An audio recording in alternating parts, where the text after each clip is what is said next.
ইসলামের বিপ্লব ইনশাআল্লাহ। আগামী বাংলাদেশ হবে ইসলামের বাংলাদেশ। 5 মে শাপলায় আমাদের এদেশের মাদ্রাসা শিক্ষার্থীদের উপর গণহত্যা এবং শিশু হত্যা সংঘটিত হয়েছিল। জাল হক ওয়াজাকাল বাতিল ইন্নাল বাতিলা কানা জাহুকা।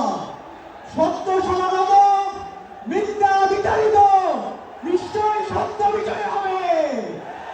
প্রিয় সংগ্রামী ছাত্র জনতা, গুম, খুন, হত্যা, আইনাগর প্রতিবাদ কায়েমের মাধ্যমে খুনি হাসিনা এবং তার দোসররা গত 16 বছরে বাংলাদেশে ইসলামী আন্দোলনের উপর এবং নববর্ণ ছাত্র জনতার উপর ইতিহাসের বর্বরোচিত হত্যাকাণ্ড চালিয়েছে। আপনারা জানেন 2009 সালে টিকিগাল হত্যাকাণ্ডের মাধ্যমে এদেশে দেশপ্রেমিক নাগরিকদেরকে হত্যা করা হয়েছে। বাংলাদেশ বিনির্মাণ করার প্রশ্নে আমাদেরকে ঐক্যবদ্ধভাবে কাজ করে যেতে হবে।